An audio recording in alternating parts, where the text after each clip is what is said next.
Le député de Saanich Gulf Islands.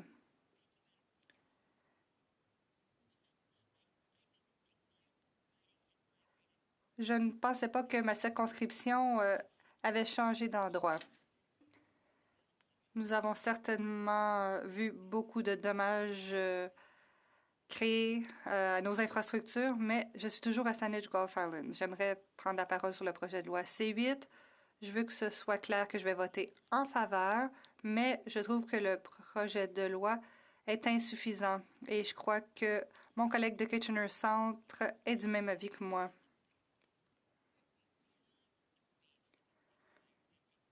La vice-première ministre a prononcé un discours le 14 décembre. On en débat maintenant le 7 février. Les choses changent rapidement en ce moment.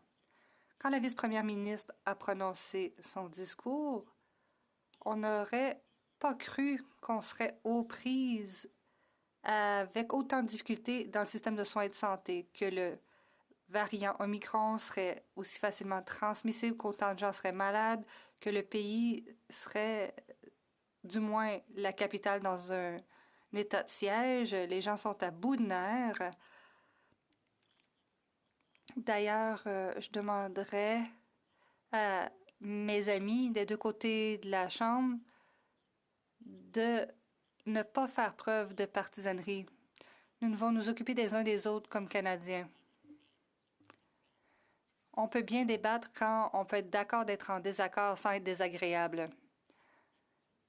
Je n'aurais jamais imaginé, en 100 ans, voir sur Twitter qu'il y a des manifestants à Ottawa qui pensent que c'est une bonne idée de mettre le feu au lobby d'un immeuble. Certaines personnes du convoi croient que c'est un moment glorieux pour eux, mais moi je vous dis, faites attention à vous et retournez chez vous. Pour C8, eh bien, ce qu'il comprend, c'est compréhensible, surtout si on se reporte au 14 décembre. On avait l'impression qu'on allait sortir de la pandémie. Mais bon, ce n'est plus le cas. La réduction des prestations de 500 à 300 est inacceptable. Il faut améliorer cet aspect. J'espère que les ministres reconnaîtront qu'il faut changer cela. Oui, c'est bien que 1,7 milliard de dollars soit consacré aux tests rapides. Je suis d'accord avec les députés de l'opposition qui demandent pourquoi ça a pris tant de temps, pourquoi est-ce qu'on n'a pas misé davantage sur les tests auparavant.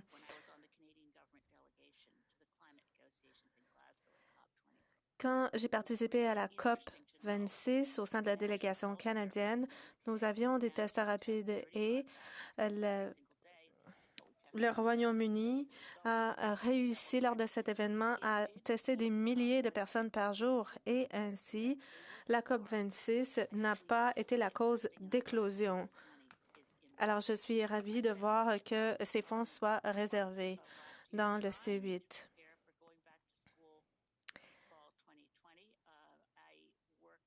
En ce qui concerne le retour à l'école, eh bien, j'ai travaillé avec les bureaux des ministres pertinents, notamment des ministres des Finances, ministres d'Éducation. Et bon, bien sûr, il a fallu fermer des endroits pour éviter les rassemblements.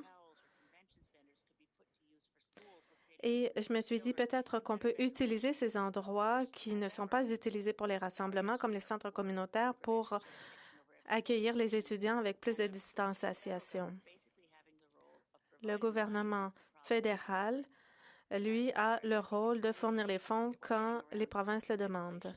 Et bon, il est plutôt tard pour parler de ventilation dans les écoles, mais je ne jette pas seulement le blâme sur le gouvernement fédéral pour cette intervention tardive, parce que, bon, il y a des barrières de responsabilité. Si les provinces disent « nous voulons mieux ventiler les écoles », oui, bon, le fédéral peut tirer un chèque pour ces mesures, mais ça aurait dû se produire avant. Dans mon cas, ma fille est enseignante et donc les enseignants, les élèves se rendent dans des endroits qui auraient pu être rendus plus sécuritaires il y a un an. Et bon, il faudra mettre du temps pour améliorer la ventilation, mais je suis contente que ça se produise finalement. Alors, certaines mesures sont bonnes, notamment en ce qui concerne la taxe pour les logements sous-utilisés. On aurait pu appeler cela aussi une taxe sur la spéculation immobilière, mais bon, c'est une taxe de 1 et ici, inaudible pour l'interprète. La COVID a fait en sorte que les gens peuvent travailler de la maison et donc les gens peuvent acheter une maison n'importe où. Mais là, les gens acquièrent des propriétés pour la spéculation, pour les louer sur Airbnb. Une taxe de 1 est bonne, mais comme le député de Kitchener l'a dit,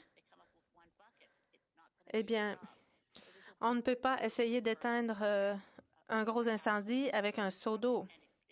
Alors, c'est une bonne première étape. Peut-être qu'on en tirera des leçons et qu'on imposera une taxe plus élevée pour éviter la spéculation dans le marché de l'immobilier. Les résidences devraient être des foyers en premier lieu et non pas des investissements pour ceux qui ne prévoient même pas les habiter. Alors, j'aimerais parler de ce qui manque dans le projet de loi. Bien sûr, on a besoin de plus de soutien pour l'assurance-emploi. Ce projet de loi contient des changements à l'assurance-emploi, mais on a d'autres besoins pour aider ceux qui tombent entre les mailles du filet. Mais il faut aussi s'attarder à la menace mondiale que posent les formes mutantes du COVID-19. Nous l'avons répété en cette Chambre. Jusqu'à ce qu'il y ait une vraie équité en matière d'accès aux vaccins, jusqu'à ce que le monde moins développé soit vacciné, eh bien, ce sera difficile et les habitants des pays en développement doivent avoir accès aux vaccins. Je suis double vaccinée, j'ai même eu mon rappel de vaccin, mais beaucoup de gens à travers le monde n'ont pas obtenu une seule dose de vaccin. Et il faut arrêter de donner préséance aux grandes pharmaceutiques. Il faut agir en vertu du régime de propriété intellectuelle pour que les pays en développement puissent fabriquer leurs propres vaccins sans avoir à verser des redevances aux grandes pharmaceutiques. Les grandes pharmaceutiques reçoivent des millions de dollars des gouvernements dans le monde pour accélérer le développement des vaccins pour la COVID-19. Je ne crois pas qu'ils méritent de détenir des brevets pour le vaccin de la COVID-19 en conséquence.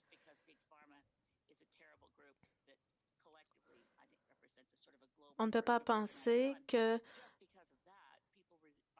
les grandes pharmaceutiques représentent un groupe, mais on peut s'adresser à elles et leur dire, vous ne méritez pas de profit pour ce vaccin. Parce que les vaccins sont essentiels à la santé des gens. J'aurais aimé voir dans ce projet de loi un engagement pour aller de l'avant et fournir des vaccins aux pays en développement. J'étudie ce projet de loi dans la perspective du discours de la vice-première ministre et ministre des Finances. Elle savait à ce moment-là que la Colombie-Britannique avait subi des coups durs au cours de la dernière année. Pensons à la vague de chaleur qui a causé des décès. Nous avons vécu un été caractérisé par des évacuations à cause d'événements météorologiques, dont des incendies. Et juste avant que la mise à jour économique ne soit présentée, nous avons perdu de nombreuses vies et, ou plutôt, nous avons essuyé de nombreuses pertes à cause de ce qui s'est passé dans la région d'Abbotsford et ailleurs. Mais le premier ministre avait même dit qu'il n'oubliait pas Lytton, mais rien n'est prévu pour rebâtir Lytton.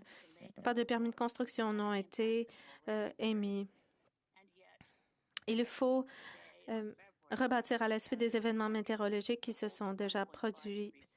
Et la cible de 1,5 degré à laquelle on s'est engagé en vertu des accords de Paris n'est pas réalisée. Nos promesses ne nous permettront pas d'y arriver. Merci, Madame la Présidente. Questions, observations? L'honorable secrétaire parlementaire du leader du gouvernement à la Chambre. Merci, Madame la Présidente. La députée a fait référence à l'importance d'un aspect du projet de loi. Je pense que beaucoup de Canadiens s'y intéressent, c'est-à-dire la taxe de 1 pour les non-résidents, non-canadiens, concernant les logements vacants. Nous reconnaissons partout au pays qu'il faut en faire plus en matière de logement d'habitation.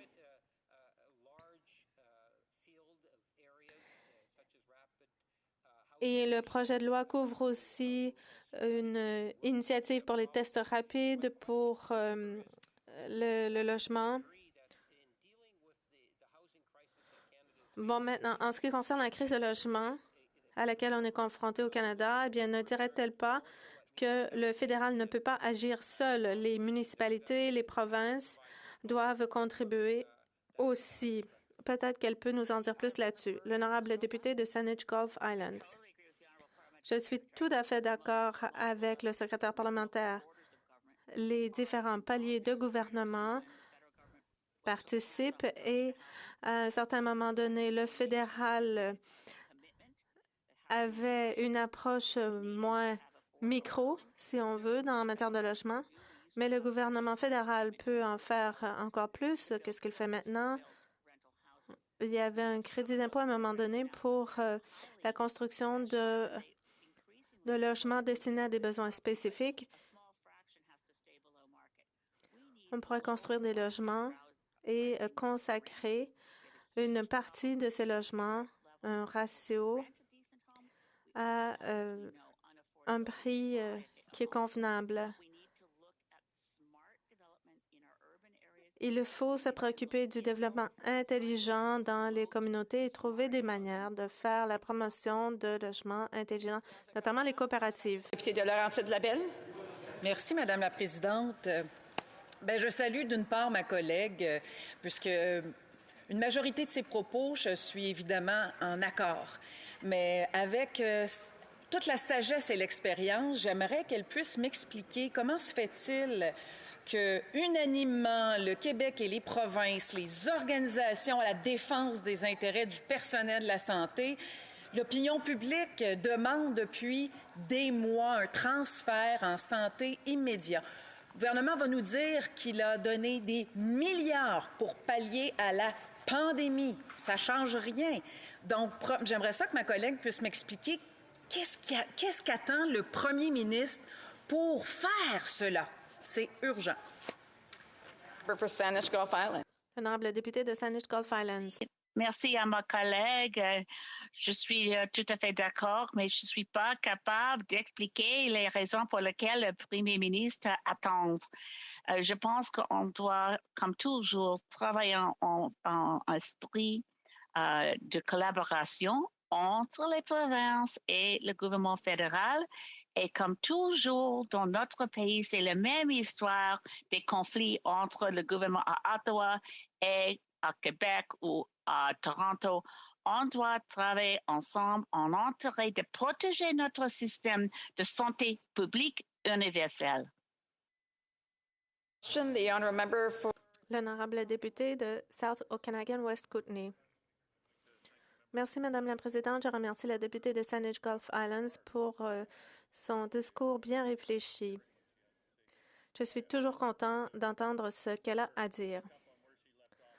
J'aimerais lui donner l'occasion de revenir sur ce qu'elle disait à propos des coûts de l'inaction concernant les changements climatiques. Nous en vivons les effets des changements climatiques depuis quelques années et peut-elle nous parler de l'ambition dont doit faire preuve le gouvernement pour lutter contre les changements climatiques, mais aussi pour s'adapter aux changements climatiques? L'honorable député de Saanich Gulf Islands, réponse brève.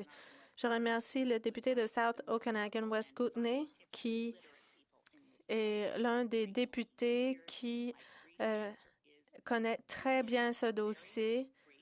axé sur la science et je veux lui dire que nous avons très peu de temps pour faire en sorte que les événements que nous vivons, que nous puissions survivre aux événements que nous vivons. Bon, on imagine un avenir bien rose dans lequel on peut s'adapter aux événements météorologiques, mais non, la civilisation est en danger et il faut agir. And now it's time for